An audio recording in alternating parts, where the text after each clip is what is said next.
Hai guys, senang sekali ketemu lagi bersama aku di channel Larissa Story. Di channel ini, aku membahas tentang misteri, tragedi, dan juga kriminal. Jadi buat kalian yang suka, jangan lupa buat subscribe, komen, like, dan share channel ini ya.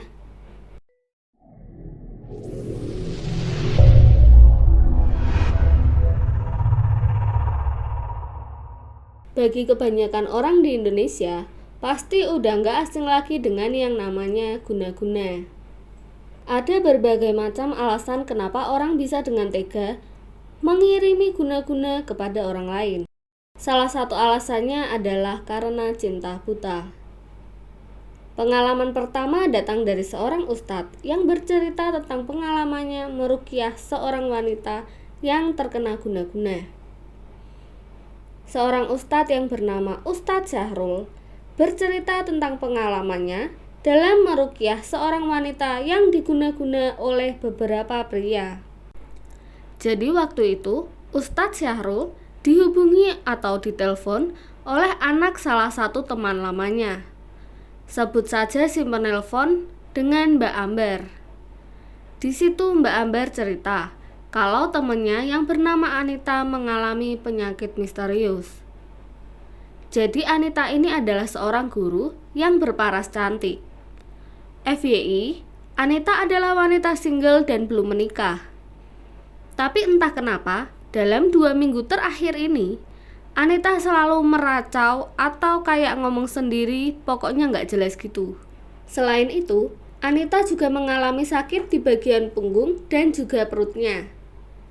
Akhirnya, Ustadz Syahrul meminta untuk bertemu langsung dengan Anita. Saat Anita dan Ustadz Syahrul bertemu, Anita bercerita jika ia sering bermimpi tentang ular, harimau, bahkan menyusui bayi, dan mimpi aneh lainnya. Setelah mendengar cerita Anita, Ustadz Syahrul langsung curiga kalau Anita ini sedang diguna-guna. Lalu dengan segera, Ustadz Syahrul akan membaca ayat-ayat ruqyah. Tapi belum sempat Ustadz Syahrul membaca ayat ruqyah, Anita tiba-tiba komat kamit tidak jelas. Singkat cerita, Anita berhasil diruqyah oleh Ustadz Syahrul. Di situ Ustadz Syahrul berhasil mengusir jin ular dari tubuh Anita. Nah ternyata jin ular itu dikirim oleh seorang guru pria yang mengajar di sekolah yang sama dengan Anita. Tak lama setelah jin ular ini berhasil diusir, muncul lagi jin harimau. Dan yang membuat Ustadz kaget, jin harimau ini dikirim juga oleh guru pria lain yang juga mengajar di sekolah yang sama dengan Anita. Jadi di sini Anita diguna-guna oleh 2 pria yang berbeda yang merupakan rekan sekerja Anita. Tujuan guna-guna ini adalah supaya Anita bisa jatuh cinta pada si pengirim guna-guna itu. Setelah proses ruqyah selesai, Ustadz Syahrul meminta Anita untuk bercerita. Dan benar saja, Anita mengaku sering menolak cinta dari beberapa orang pria. Untungnya, seminggu kemudian Anita bisa pulih dan tampak lebih ceria. Bahkan, Anita juga sudah kembali mengajar seperti semula. Tapi meskipun begitu, Ustadz Syahrul berpesan pada Anita bahwa Anita belum benar-benar bebas dari gangguan jin. Masih ada proses ruqyah yang harus dilewati Anita. Pengalaman kedua dialami oleh teman sekamar Tania. Jadi Tania ini adalah anak rantau. Nah, di kota tempat merantau ini, Tania tinggal di sebuah kontrakan bersama seorang temannya yang bernama Dewi. Jadi suatu kali, Tania ini sadar kalau udah semingguan ini Dewi nggak pulang ke kontrakan mereka. Dan kalaupun datang ke kontrakan, itu cuma sebentar banget. Nah lalu si Tania ini tanya ke Dewi, kenapa udah lama nggak balik ke kontrakan? Terus si Dewi jawab kalau dia habis balik dari berobat. Nah Tania tanya lagi dong, loh kamu sakit apa?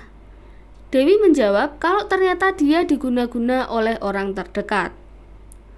Nah, disinilah Dewi mulai bercerita. Jadi Dewi ini sudah bertunangan dengan seorang pria yang bernama Rahman. Tapi ternyata ada teman sekantor Dewi yang menaruh hati sama Dewi. Sebut saja Doni. Jadi Doni ini sempat mengutarakan perasaannya kepada Dewi. Dan Dewi saat itu jujur ke Doni kalau dia sudah bertunangan. Otomatis ya Dewi ini menolak perasaannya si Doni. Mungkin si Doni ini gak terima karena ditolak Dewi. Nah, suatu ketika Doni ini memberi sebungkus biskuit ke Dewi. Tanpa curiga, si Dewi ini menerima dan memakan biskuit itu. Lalu siang harinya, Doni menyerahkan beberapa berkas ke Dewi dan Doni sempat memegang lengannya Dewi.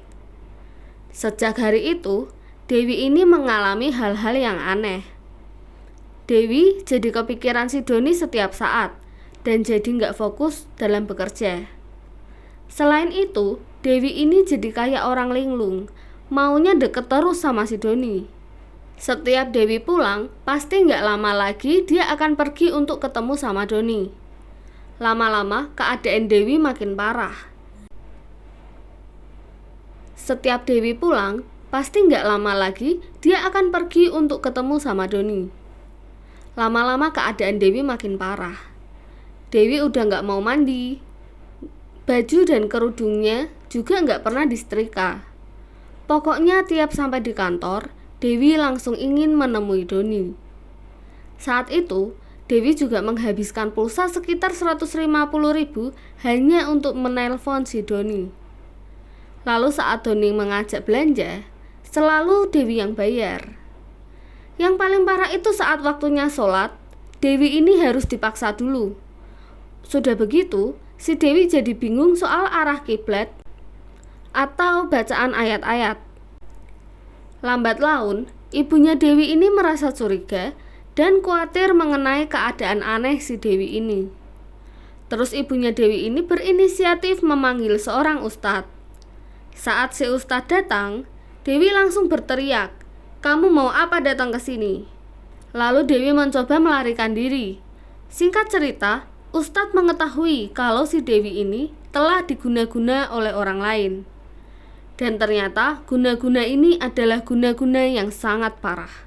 Sampai si ustadz ini bilang kalau dalam guna-guna ini cuma ada dua pilihan, yaitu antara Dewi bisa gila atau Dewi bisa meninggal.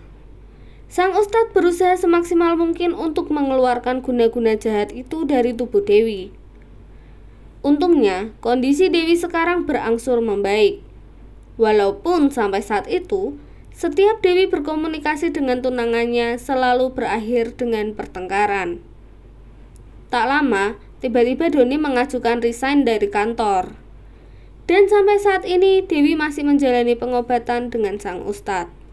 Nah itu guys cerita untuk hari ini. Terakhir, thank you buat yang sudah nonton video ini sampai akhir. Dan mohon maaf jika ada salah-salah kata dan penyebutan. Please dukung channel ini dengan subscribe, like, komen, dan share sebanyak-banyaknya ya. And see you on the next video. Bye-bye.